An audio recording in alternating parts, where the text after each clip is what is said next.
Let us start with chapter 1, Physical World. The word science is originated from the Latin word scientia. Science is a systemic knowledge acquired through observation and experience.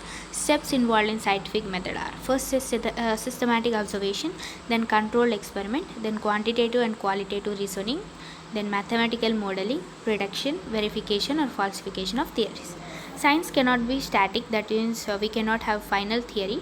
Scientists introduce concepts of theory. For example, Paul Dirac introduced the concept of antiparticle theory in 1930, whereas Carl Ardisson discovered the positron and proved the concept of Paul Dirac in 1932.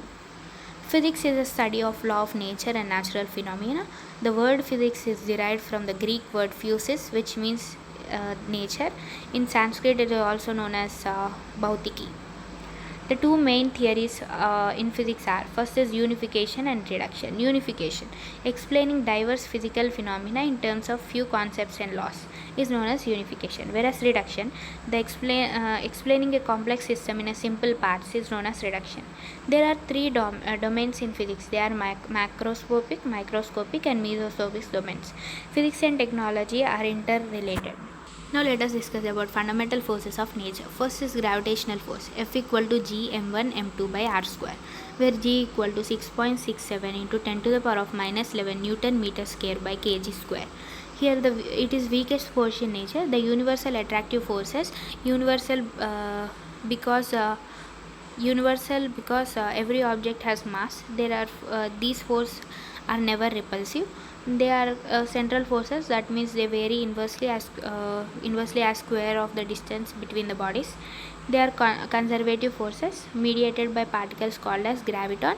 They are not affected by presence of other bodies or medium. Now second force is known as electromagnetic force, where formula goes like F equal to Q1 Q2 by 4 pi epsilon naught r square, where 1 by 4 pi epsilon naught equal to 9 into 10 to the power of 9 Newton meter square by c square, Coulomb square. They are governed by Coulomb's law, and they may be attractive or repulsive. They are central forces. They obey inverse square law. They are conservative forces. They are mediated by particles known as photon. Now let us move on to other fundamental force known as strong nuclear force. Strong nuclear force, the force which binds nucleons, that is protons and neutrons, is known as strong nuclear force. They are charge independent. The strongest forces, it is 100 times stronger than electrostatic force or electromagnetic force, and 10 to the power of 13 times stronger than weak nuclear force, and 10 to the power of 39 times stronger than gravitational force. These have strong range, short range, that is up to distance order 10 to the power of minus 15 meter. Basically attractive forces, when distance between neutrons is less than 0.8 Fermi, then they become repulsive. They are non-central forces, non-conservative forces. They do not obey inverse square law. They are mediated by particles known as pi mesons. Then weak nuclear force, they occur it occurs between when beta decay is seen.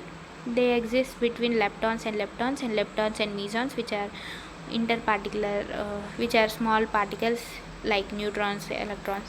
They are 10 to the power of 26 times stronger than gravitational force, 10 to the power of 11 times weaker than electromagnetic force, and 10 to the power of 13 times weaker than strong nuclear force. They are mediated by particles known as boson. They have the strongest range, that is up to 10 to the power of minus 16 meters. The strength of four fundamental forces are given below, like first is strong nuclear force, then electromagnetic force, then weak nuclear force, then gravitational force.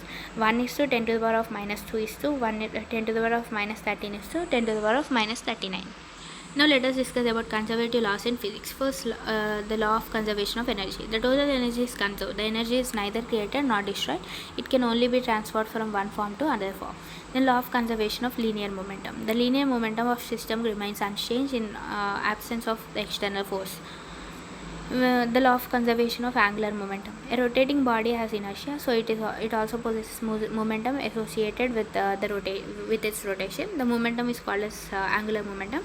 The angular momentum of the system remains constant if the total external torque is acting on it is zero. The law of conservation of charge.